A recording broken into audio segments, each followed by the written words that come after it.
A week into camp, and there are questions at the cornerback position. What have we seen from top pick Kaiir Elam? And how has Trey White looked in his recovery? Plus, is there an under-the-radar offseason move that could have big impact this year? And how high is the ceiling for Isaiah McKenzie? All that's coming up on this week's edition of the Buffalo Plus podcast.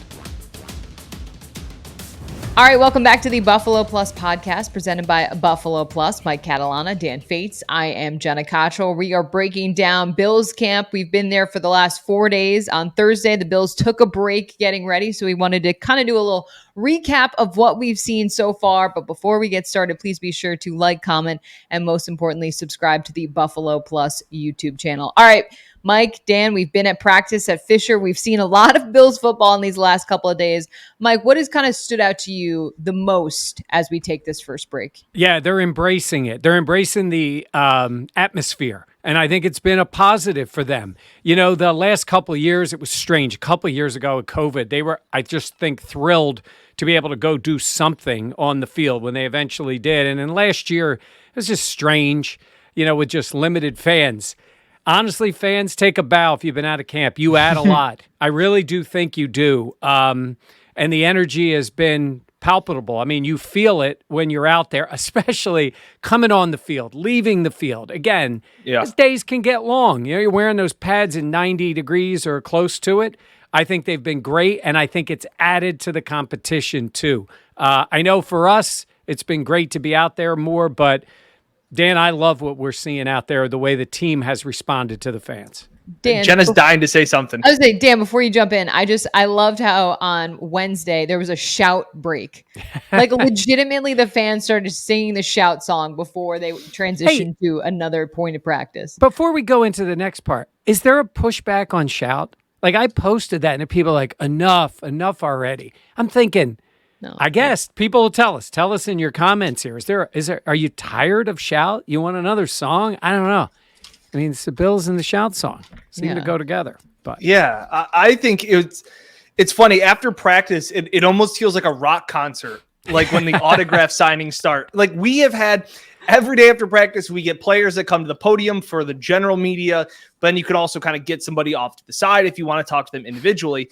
And we have to like strategically plan where we're going to do those interviews because if you are anywhere near the fans or God forbid near Josh Allen at any point, you will not be able to hear the audio. Like that is how explosive it is. We've had people come up to us and say like, oh, last time I was here was, you know, JP Lossman was the quarterback and things like that. Like, and then to come back here and, you know, every time it seems like Von Miller's like a kid in a candy store every time he walks out of the tunnel and people go nuts. And it has been rock concert-esque, just the sense of the vibes around training camp and the energy that's been there. Their fans are going nuts on 11-on-11 drills where the defense isn't allowed to play defense.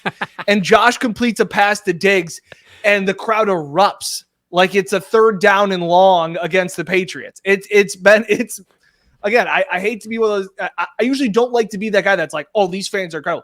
The fans, like Mike said, take a bow. Did you see, too, like from Commanders camp on the second day? Nobody's there. Nobody's there. The players don't want to be there. Yeah, that's fair. That's very Carson Wentz is bringing that energy to Washington. Oh, man, that bad juju. All right, well, let's talk then about, Mike, your biggest takeaway so far on the field. Yeah, I'm fascinated watching the corners. And I think, you know, again, they go from a position of strength with this team because of Sean McDermott, because of Leslie Frazier, because of the assistant coaches. They've done a really good job in the secondary. They've had outstanding players. But it's strange here at the beginning because, you know, we're going to talk about Trey in a second. But, you know, you got a number one pick. Then you got these other corners fighting for what their spot is going to be. You know, can Dane Jackson make that step to being a starter or just in terms of a regular time? Elam, I've really liked what I've seen. He's got a bit of the, what would you say? I mean, look, maybe this is a dated phrase, but a little of the red ass in him. You know what I'm talking about? Right? Yeah. A little bit of that dog in him. He does not mind pissing off Stephon Diggs. and Diggs gives it back to him. And it's all good teammate stuff. I don't think there's anything personal, but I think he's annoying him. Good.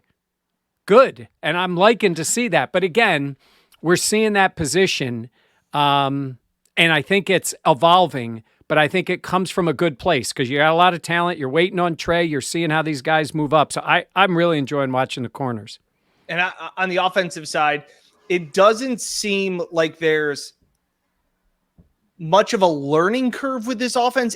Everything looks very similar to what we have seen the last 4 years. I mean, correct me if I'm wrong, guys. Yeah. And it just seems like some of the things they've done red zone, I think 3 out of the 4 days that we were there, at least 2 of them. Yeah. I think they did it a third day too, where that was a big thing that Brian Dable needed to improve on, throwing balls over the middle. We have seen Josh Allen, like, it seems like a lot of the drills are the same. They're just kind of stacking on to what they've had. To me, the one thing that's kind of stood out is that wide receivers. And obviously we've talked about this leading into training camp. Isaiah McKenzie seems like he's going to be a big part of this offense. Yeah. Not just as a gadget guy, like a real person that is going to be an option on this offense, like another weapon to really, he's not the 5th guy. He's not going to be 5th or 6th in the depth chart. Right now, I think he's 3rd. Now, Jamison Crowder has missed 3 out of the 4 days, which has helped Isaiah, but he brings something like his personality. His energy is quickness is something that this offense doesn't have a ton of. Diggs doesn't have a ton of straight line speed. Gabe Davis doesn't have a ton of burst sprint speed. That's what McKenzie brings. I think he's going to get the first crack at it in the slot, and I think he feels comfortable. He's the longest guy that's been in the room talking to Chad Hall. That's crazy to remember that he's been here for almost 5 years now. I really think that he's going to be a player that fantasy owners are going to get to know. Like, people are going to run league are going to get to know, like, hey, this guy's getting 4 or 5 catches a game. This is a nice safety blanket for Josh. I like how you refer to him now as being like a real person. He's a real person. He's a real person in the Bills offense.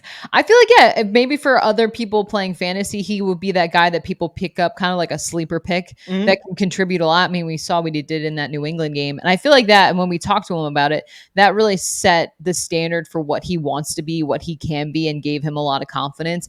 I would say just my biggest takeaway is the offense, the defense, the level of competition that we have seen. A couple days ago, the defense kind of won the day. Then the offense swinging back, and Josh Allen on Wednesday, like the crispness that we saw out of him, out of the red zone, stuff like that. But it's the jawing, and it's just the level of, when the defense makes a big play, they kind of throw it in the offense's face and vice versa. And I think you need that early on because, let's be real, like, the days are long, the practices get long, but to see that level of where the Bills are at and how it seems pretty evenly matched in some eyes in terms of the talent level on both sides. But I think that's just been so fun to see. And Mike, like you mentioned, the Kaiir Elam, Stephon Diggs, kind of like, how would you describe that? Because it was a little jawing. It was a little bit of that. It's happened a couple of times. And again, if you are Kaiir Elam, right now Trey White is not on the field. So you're out there trying to show everybody, similar to what Trey was trying to show in 2017, except the Bills are light years away from where that team was. Do you remember it was Trey and Zay? Zay Jones. At that training camp. Yep, they put them up against each other. But everybody, eyes are on them, right? You're the number 1 pick. Eyes are on you. And again, without Trey out there. And, it's not quite, going in and coming into the yard and taking on the toughest guy and, to show everybody. But Stephon Diggs is Stephon Diggs, okay? So you get in his face. You bug him. I was just watching this video this morning of Kobe at practice, and they were talking about the way Kobe dealt with that and how he said, if you want to be a leader, and I'm not talking about Elam being a leader, but he was talking about, you don't worry about ticking people off and getting in their face a little bit. And Kobe was famous for that, just like Jordan. I mean, Jordan actually punched people, and Kobe. But what I'm getting at is, like, you don't bother people. Get in their face a little. Play where Stephon Diggs, as great as he is, maybe is like on, next Tuesday in the middle of practice is going, great, I got this kid in my face playing. I love that. I want to see him keep doing that. I love that for 2 reasons. One, I think the way that I see that is another way of Diggs being a leader. And I mean that in the sense of the reason they kind of got into some scuffle, staring contest, chirping back and forth, was that Kyer was grabbing him. And so it was almost like, one, don't do that. That's bad practice. So don't grab me. Two, let me run my route so I can get my work in. So he goes, that was my sense of like, if you're grabbing me, you're not getting better and I'm not getting better. So let's knock it off. Like, play me. And then Kyer went and got boxing gloves. I like that sense of like, you're not going to get away with this. So knock it off now. That was the vibe that I got where people are like, oh, like Diggs and this and Kyer not backing down. I think that's Diggs being a leader of saying, this isn't how you practice.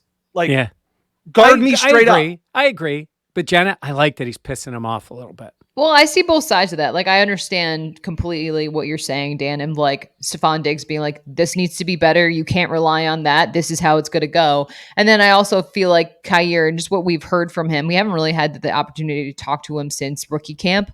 But he seems like a guy that's very hungry. And look, we know a lot is expected of him out of the gate. I mean, we'll talk a little bit about Trey, like you mentioned, Mike, but I just feel like there is just such an expectation on him. And I think he wants to prove it. He wants to show it. And he is at that level of like, all right, like this is my chance. This is what I've been waiting for. But it's been cool to kind of see that fire because like you said, he's not backing down. And where we're at with Trey, I mean, Dan, we've seen Trey White working off to the side. I love it when they have the huge tire and they're hitting the tire with a hammer.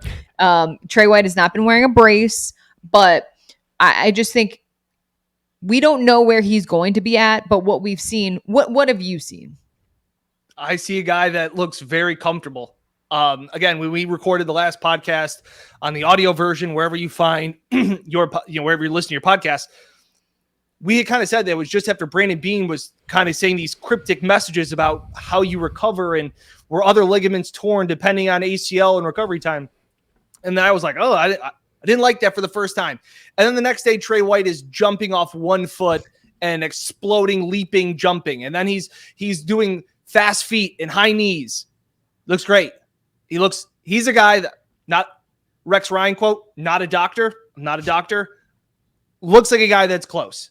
Yeah. Looks like a guy that is pretty close to getting that contact in the sense of he's doing all of the work now without anybody else around him. The next step will be to slowly put people next to him and then do it some more. Yeah, Dan, you were on the field when he got hurt. You were standing right there as he walked off the field, tears in his eyes.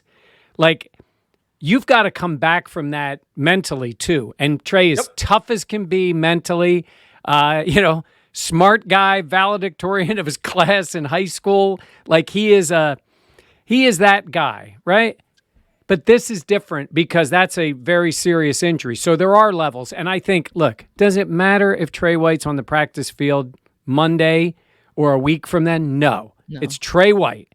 It's more important that he's ready. But I'm feeling much more confident that he's taking the field in LA week 1 against the Rams. And you're right. When you watch him plus all of a sudden Trey's jacked. Shredded. Shredded. Like, what went on? Did he just do arms the whole time when he couldn't move his knee? He's on that Dan Fates. Like he has 0% body fat. Like he is, he's always kind of been that skinnier corner, but now it is like there's not an ounce of fat on him when he's, is working out. So he looks great. Yeah. It really kind of put me at ease. Literally, it was the day after we recorded the last podcast, and I was like, I don't like this.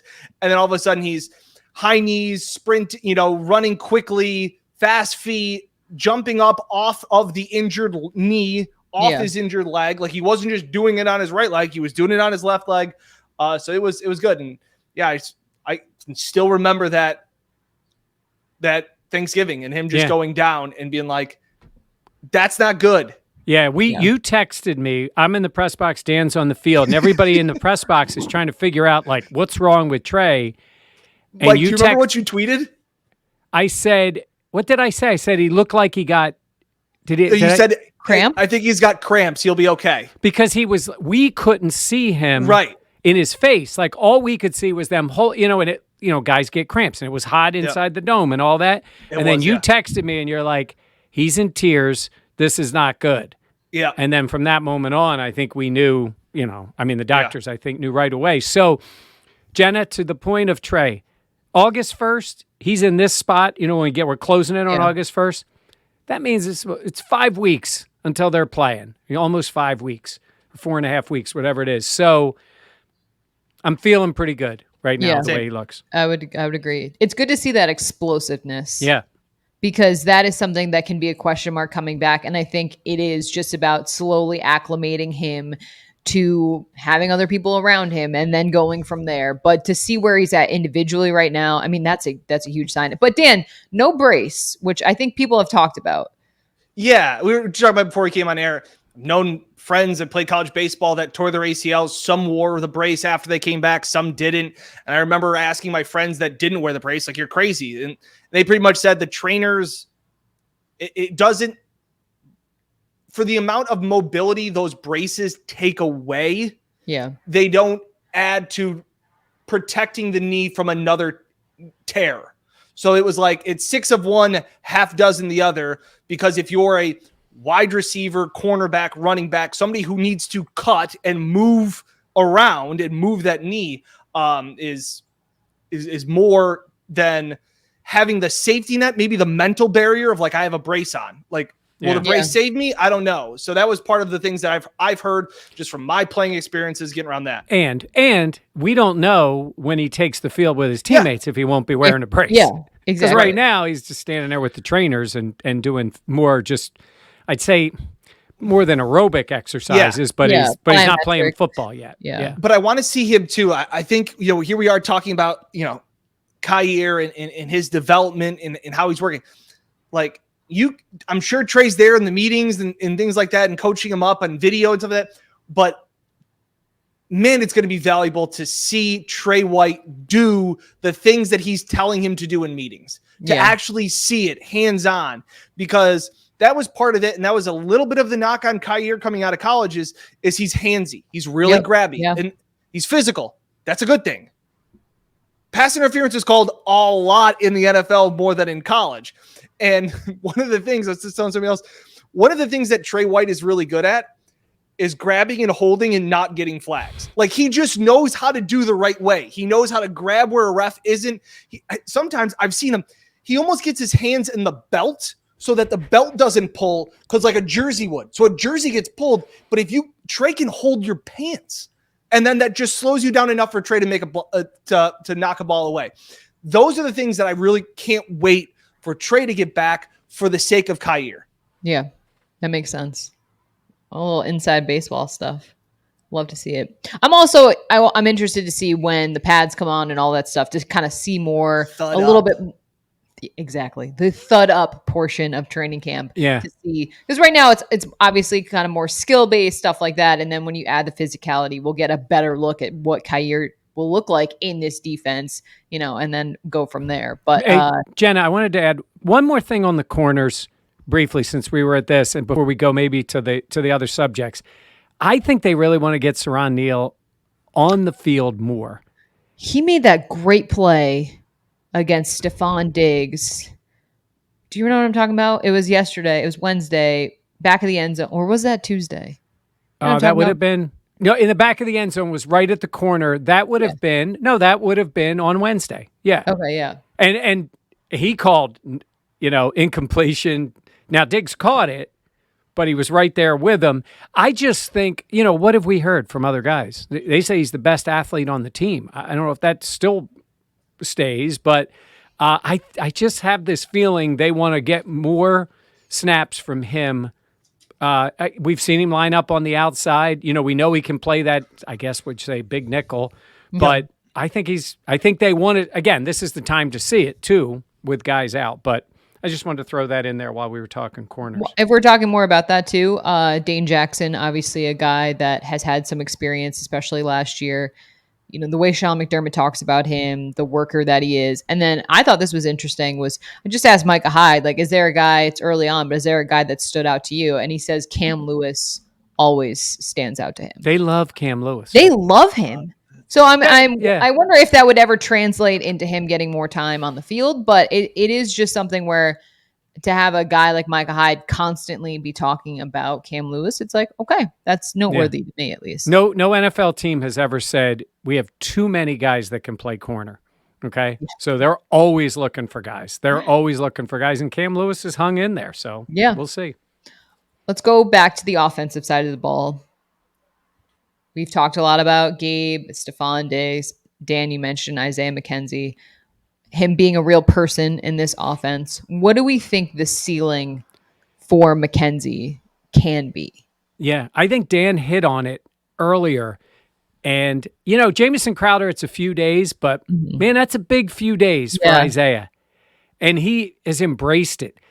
And Dan and Jenna, when we're watching, we get to watch all the stuff during camp, only get to film or videotape some of it. But the way Isaiah moves, especially in those little routes near the goal line, that quickness with his feet, I mean, you do not have to be NFL, trainer or a coach to see the difference. He is super quick in and out of those. And I think what he has, which is why I say his ceiling to me is, to Dan's point, regular snaps, guy in the slot, getting the ball, because I'll ask Dan answer that. 32 teams in the NFL. Dan, where did the Bills finish in yards after catch last year? That'd be 32nd, Michael. Yeah, 32nd. So when people talk about them getting more out of other guys, and fans will jump into, get the run game going, and all that stuff can help. You know what else would help? Throwing a guy a ball 6 yards away and letting him go 46. They don't get that. Yeah. Isaiah McKenzie can bring that to them, and I'm big on Little Dirty for this year. I think he's got a chance to really own that position in the slot. Mike, we talked to him earlier. I know we'll have a story coming up with him. We'll actually have tons of content coming out over the rest of the weeks with McKenzie.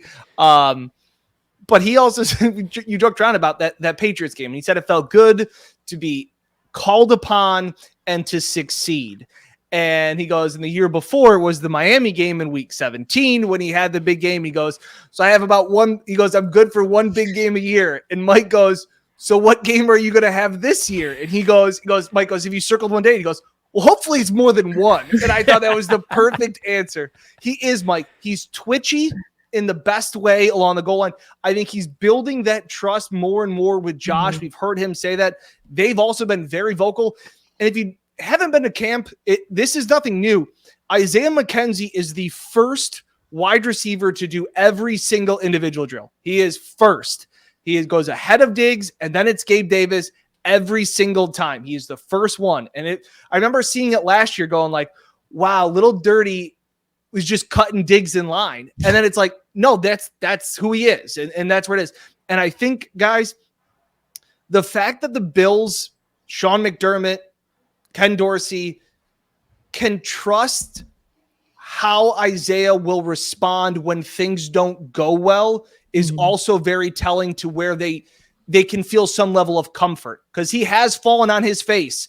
Go back to the Indy fumble. He has lost jobs. He was inactive at games last year, and then they still went back to him in the New England game. Like, it's not, so they know it. I remember Brian Dable talking about it, sitting down with him, knowing how frustrated he was, and said, like, you're going to get your shot again. So they know how he responds to adversity and failure. And I think that's also going to go a long way with trusting him in this offense. I think that's huge just for the confidence piece, both for the team and for McKenzie, because he's had those struggles, and to see how he has bounced back and the response. I think also it kind of reminds me of a little bit of Gabe Davis, of like slowly working your role and having it grow. Now, obviously McKenzie's been with the team longer, and I think they've incrementally had more of a role for him. But now with Cole Beasley being gone, what he's been able to show, he knows the offense, him and Josh having that rapport, the struggles that he had. I feel like that's something where this team can kind of trust in that. And I think he's just someone that can continue to grow. Like I agree. The ceiling is there. It hasn't been hit yet. So seeing how he can be adaptable and play in this offense and bring that speed element, because you guys talk about it. Like they don't really have that second level speed. And I think Isaiah can give them that option more so than the guys on the team, what we think of right now. All right, let's go. One more thing. Mike brought up how the Bills finished last in yards after catch. Both of you guys, I want to hear from you first. Are you concerned, or do you need to see dramatic improvement? Like, I feel like a lot has been made about how they finished last, and Ken Dorsey was asked about it, and Sean McDermott, and all of those things. Are you concerned that they need to greatly improve that position? Can you be more specific? Yeah. Oh, very good. Sorry, Jen. I didn't mean to cut off your Sean McDermott moment there. Touche. No. I think, well, it's actually kind of funny because when you're the last, I feel like the only way to go is up, if we're being honest. But that being said, I would think concern is the right word. I don't think there's need for panic because of who you have and the guys in that room. But I think when you look at this roster and the team and the success that they've had, they're always looking to get better. And that is a huge opportunity for growth because it's an area where they have struggled. Right. Now, I have this feeling Dan is sitting back waiting to say it doesn't matter. It's like the salary cap. Oh, my God. Am I we right? know each other too well. Okay, yeah, it doesn't matter. Here's why I want to see more of it. Man, cut Josh a break a little bit. Yeah. When we're saying when he doesn't need to run for 17 yards, wouldn't it be awesome if James Cook ends up being the guy that can take a little swing pass and go 35? Wouldn't it be great if Isaiah takes that slant? Look, Cole Beasley a few years ago has still had more of that twitch, right? Mm-hmm. Let's not undersell what Cole Beasley brought to that offense for a few years. Yeah. Physically, he got beaten up over the last few years. So we're not talking about that guy today. We're talking about what he had brought to the offense before. But even with that, he's not a catch it and go. Right, he's not. There's no Tyreek Hills running around, but you need the guys. It would be nice sometimes where he doesn't have to chuck it 40 yards down the field to get 40 yards. Diggs is awesome. Gabe Davis brings a lot, and I mean, we saw some of that in that playoff game, but on a regular basis. But it would be nice if somebody's catching it and going with it in the offense to that point. But we're just talking about another layer and another thing when things aren't working. But I will set you up, Dan. Go ahead. Tell us why 30-second doesn't matter. Before we get into that, Mike, I agree because it gives you different opportunities to win that can take and alleviate some pressure off of Josh Allen. You need multiple ways to win in the NFL. Josh Allen's arm can get you there, obviously, but at the same point, there's a lot of games. Look at him. He's ready. Go ahead. You want multiple ways to win, and especially when they're at the bottom of the barrel in terms of the league, I think the only way to go up is up. Or the only way to go is up. Yeah. Go ahead. The reason I say this is I was asked this question on WGR today about, do you think that there is this level of concern? And I said, I don't think they care at all. Now it's talked about. I think it's something they want to improve on. I think it's something that is absolutely going to be a focus in training camp and early on in the season. But I think they can also look at every other offensive statistic and go, yeah, we're like top 5 in all of these, and we don't even get yards after the catch. Look at this. Why do we need yards after the catch when we're this good at all the other things? I don't think it's that much of a concern. To me, it's something that Ken Dorsey can use to feel confident about himself. If he can come in the first few games of the season and start to see some yards after the catch and say, this is what I need for some improvement. This is not a Ken Dorsey thing. This is, do you have guys that make those kind of plays? Do you have guys that catch it and go? It's not like they're teaching them and saying, hey, Steph, when you catch it, go out of bounds, or Dawson, just fall down. Like, they are outstanding pass catchers, route runners, all that stuff. It just would be nice if it's like an 8-yard hitch that the guy takes 80. Like, it would be nice. But there's usually a missed tackle in there too, Mike. So make a guy miss. Okay, I'm just saying, like, I go back, like, I always think about the Jamison Crowder touchdown against the Bills where he made Tremaine Edmonds miss and went 76 yards. Like, I'm not sitting there going, like, you can't rely on that. And Mike, you made the point. Tyreek Hills don't grow on trees, and there's not one in Buffalo. But there's 31 teams who had more yards after the catch. Right, they can get a lot better at it. But they play a lot of zone defenses. They face a lot of zone defenses. Because teams know they can't run by them. No, I think they want to keep everything in front of them. And because Josh Allen can throw it past you. You're right. But I'm saying is no one is afraid of their run after catch ability. I do think it would open some stuff up a little bit. They don't have to be second. They don't need to be 32nd. Exactly. There's just room for improvement. But I think when you look at the metrics of this offense, that one obviously jumps out. Okay, Dan, is it better that they run after the catch or run the ball? Time's yours. Yards after catch, please. I'll take yards after catch for 1,000, Alex. Thank you. I love your answer. They don't care about yak at all. Like, that's outrageous. I feel like they would disagree with that. Yeah, it was like there's times it doesn't matter. Like when one of my all-time favorites, Zach Ertz, they used to call him No Yak Zach because he really didn't. Of course, then he ended up running into the end zone to win the Super Bowl. I finally got a mention in there, but. A few podcasts. But he really was not.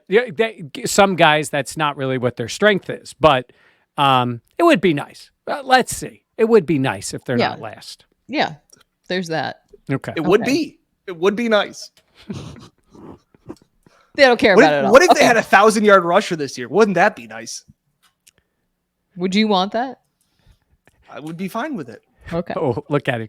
I would. Is there an off-season under the radar move that could have a big impact? Why don't you go first, Jenna? Okay, so sorry, my nose itches. There's some that's supposed to mean something, isn't it? You're either going to get into a fight or kiss a fool. Well, you've already done the second one before, so I'm going to say it's a fight time. Fight night. So a guy that I think Tavon Austin is someone who comes to mind, and I mean that in the return game, just because that has been a point that has struggled for this team. We talked about Isaiah McKenzie. Obviously, he was removed from that role at one point because of the insecurity that he had. Micah Hyde was doing that later on in the season. I think they need a guy they can depend on, that can be reliable and add that burst. It helps when you have Josh Allen, the one being your quarterback, but at the same point, I think that would be an easy spot for the Bills to kind of upgrade at that position. And I feel like Tavon Austin can add that. He's a guy that obviously has been in the league for a long time. And I think he has kind of that speed that you would want. And I just feel like, he's a guy that kind of, people will talk about, is he going to be cut? Is he going to be on the roster? All of those things. But I think the way the guys talk about him has been really impactful in terms of what I view out of him. And the way he's always around Allen, and they're always discussing things. And I don't know, he's one of those guys that I see at training camp. I'll be like, oh, who caught that? I'm like, oh, okay, Tavon. Like, it's just someone that I think could be a guy that the Bills kind of signed off of the pile, and he can maybe play a bigger role than what's expected. Now, I want to add one thing. When all of you are watching this, if you're watching on YouTube, please watch every one of our videos. But when you do take a break from Buffalo Plus, look up Tavon Austin's college highlights at West Virginia. One of his videos, someone compiled his highlights, which are comical. Has 32 million views. Wow. Josh Allen has several of those views. Yeah. He said he watched him when he was at Wyoming. Like it's insane. Yeah. The plays he would make and how fast he was getting away from people. And he still has speed. Now, that speed was crazy speed. So he slowed down a little bit. But Dan, I don't know I don't know how you feel about the return game. Maybe they don't need that either, but I want somebody I can depend on returning the kicks. And it's been a concern for them. And he's a guy who's done it. Yeah, I think that is where Austin's chance of making this roster lies. Yeah. I think, to Jenna's point, you did a really good job clarifying. Like, I've seen some people being like, Tavon Austin's going to be a weapon in this offense. I don't think so. Okay. And like, I know that, Jenna, he's making catches, and I've seen all that stuff. They have rotated a lot of guys in and out. Yeah. Austin has never taken a snap against the second or first teams. He has been a third team guy for all 4 days. Take that for what it is. But I do agree that if you could find something in the middle of a Micah Hyde, who's the punt catcher, and, Isaiah McKenzie, who brings you a little bit of, makes you a little nervous. Yeah. And Marquez Stevenson had fumbles last year. That's a guy we haven't talked about at all. He was the speedster that they drafted last year to be a returner, got hurt, and now he's kind of back there. It seems like I think Isaiah has the edge, but if we're sitting here talking about Isaiah being a bigger part of this offense, I don't know if they also want him taking primary punt return roles as well. Yeah, I think that Stevenson Austin could be roster spot that we're talking about. Do they still have faith in Stevenson? I mean, he's fast too. I mean, he's fast. He's fast. But it depends on where they go. And plus, I mean, we don't know at that point. But I like the idea, though, Jenna. I mean, again, because of his resume and because if they have certainly if they have a special teams hole, that's it. It's been it. All right, Mike, who are you thinking? Well, I said an offseason move to bring somebody in, but it's the return of a guy. And I'm looking at Jordan Phillips, and I'm thinking to myself, we've made so much, obviously, for every reason about Von Miller and the growth of Greg Rousseau. I don't mean taller. I don't think he can get much taller. But in terms of the evolution of this D-line. But Jordan Phillips could be the beneficiary of a lot of attention to other people, and he can get to the quarterback. We've seen him do it before. Yeah. He's got a skill to do that. His skills are get to the quarterback and talk, and they're close to being 1A right there. You decide which is higher. That's the way he is. But I think he's got a chance to be like, wow, yeah, this is the guy that hit double digits, right? Was he the last guy, right, to get to double digits? I believe so. That is correct. And because of the attention from the other guys and because they can move him around on the D-line. So I'd say that's under the radar. When you sign Von Miller, everybody else is under the radar. So I that's where I'm going to go with. I'll stay on the defensive line with a guy. He was my training camp darling on our one podcast that you guys all laughed at me for. Tim Settle. Tim Settle Jr. Has already made one of the plays of training camp he had a interception of Barkley or Keenum. I can't remember who he picked off. But hearing Leslie Frazier talk about him, and they talk about like adding beef to the middle of their defense, to me is just very telling that that's something that they have lacked. Again, we always, I find it funny that Ed Oliver and Aaron Donald play the same position when they just do it completely differently in their body types and everything. Now you add some really big guys. To your point, Mike, I agree. Jordan Phillips, they've missed a big human being in the middle of that defensive line. So between him and Tim Settle, I think those are guys they can rotate in and out interchangeably. So I think that'll be a nice fit that we may be looking midway through the season going, hey, he's defensive line that they added. Some nice additions. Is there a guy, and there's one that comes to mind for me, so maybe I'll go first, that is kind of stuck out in like a bad or not a great way? The guy that comes to mind for me is like OJ Howard. Oh, I was going to go with you there. And yeah, go ahead. Yeah, well, no, because you see his size and his just the physically, you're like, wow, this guy, you want to believe that he has all the ability to kind of take things to the next level. But then you see him in the offense and he's had some bad drops and just things like that. He stands out in a way you're like, oh, he dropped another pass. That's what I think of, at least.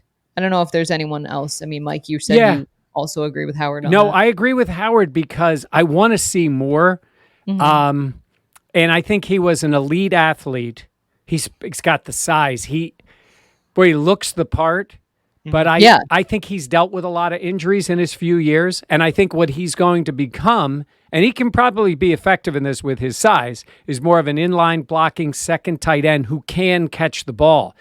But I didn't think I would say this coming into the year, but the separation between the 1 and 2 tight ends is almost as great. Well, there's nothing as great as, QB 1 to 2 or 3, whoever's on the roster. It's like there's the biggest separation for everything. Yeah. But that separation, I think right now between Dawson, not that there's the competition for one, but Dawson Knox is clearly the better football player at the moment. Doesn't mean Howard can't contribute, but I think his contributions are going to be more of a absolute second blocking, I can catch the ball tight end. I don't, maybe we'll be fooled. Yeah. Maybe when it starts going with all the attention, he starts making plays. But right now, that's kind of what I see. Well, I feel like from what we've seen too, they've really done a lot of like 2 tight end sets and stuff like that. So I think maybe that's also why. Yeah. I just feel like Howard is someone that I've wanted to see more from, and maybe we will get to see more from. Yeah, Jenny, you talk about the fact of players standing out for negative plays. I'll go the 3-headed duo of Epinesa and Basham as guys that I just haven't noticed. And I understand we're not in pads yet, but you notice Von Miller's bend, his explosiveness, his way of getting around the edge. I know they're not in pads, but I haven't even seen anything that I've gone, oh, whoa, who was that? Oh, that was Basham. That was a great play. Or, oh, that was Epinesa. Like, I just haven't noticed them at all. And I would have thought by now, it's 4 days into camp. Maybe I'm overreacting here by saying this, but I just haven't noticed them. And I thought they would be the ones that would want to make that splash, and they haven't. I've seen a little bit of AJ. Yeah. A little bit of Epinesa, but I have to say we can't give him anything. I'd love to see the guy excel. Especially because the offensive line has rotated so many guys that I can't even keep track. So like if the offensive line isn't great, and I know we're not going full speed, all those things, but I still haven't seen like, oh, this journeyman guard got burned by Boogie. I haven't seen it. Like I said, I've seen AJ a couple of times, but if he was a rookie and we hadn't seen him as it progressed, I might feel differently. You'd be like, wow, there we go. I need to see more from him. I'm sure the coaches do too, because that competition is big on that D line this year. They still have depth, and they've got high end talent. So he's got his work cut out for him. And, maybe this is the year, at least as a rotational contributor, he comes through. And it's year 2 for Basham, who physically looks different, and he's wearing a different number. So that is my biggest takeaway about Boogie Basham. I'm like, wow, it's really weird that 55 isn't Jerry Hughes. Yeah. Which is probably not great.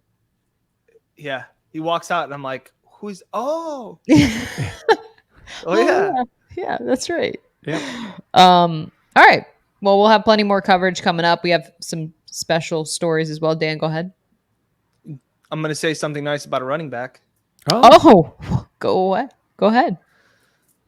James Cook is different. James Cook out of the backfield is something that I haven't seen out of a Bills back in a long time. So if you listened or watched this podcast for 42 minutes, you finally got Dan to say something nice about a running back. So hats off to yourself. I hope you listened all the way to the end, because now look, Cook has had a couple drops as well in camp so far, but his smoothness, I was trying to like think of a comparison. It's almost like he's on skates. Like the way that he turns and moves, it's very fluid. It's very smooth. Like Moss is very, like we said, kind of rigid. And for as much as we think Devin Singletary's this shaky guy, it doesn't always come across that way.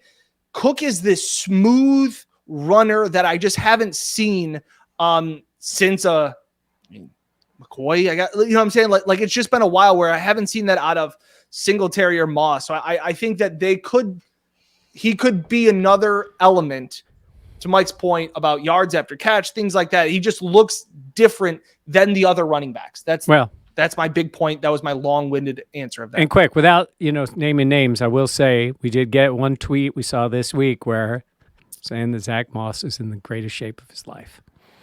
So we made it. We have arrived. Wow. That's how you know training camp has really begun. That's it. Oh, and the punt god's leg is real. Yeah. Oh, yes. It is very real. If he can hold for Tyler Bass, he will run away with this job. I don't know. Oh, Michael, what's your counterpoint? You got to be wow. We can do a whole podcast on the punters later, but Okay. it's about That one will do numbers. That pod will do numbers. Good it stuff. will. It Okay. will. All right. Thank you for joining us. Like I said, we'll have a lot more stuff going on with Bills Camp. We'll be back this upcoming weekend. For Mike and Dan, I'm Jenna. Please be sure to subscribe to the Buffalo Plus channel on YouTube. We also have a podcast coming out on specifically audio only, so be sure to subscribe there. That'll be a little bit different as well. Yeah, we're in all the sites. I mean, Stitcher, iTunes, wherever you get a podcast, you will find our podcast. Follow us on Twitter. All of our handles Buffalo are our Plus. names, and also at Buffalo Plus. And we are also now on Instagram, Buffalo Plus _. We'll do I'll kind of put together a video, or we'll put together a video of some of the best clips from practice that day. What are more of our insight, opinions, quote of the day, stuff like that. So we always appreciate the love and support. Thank you so much for joining us. We will catch you next time on Buffalo Plus.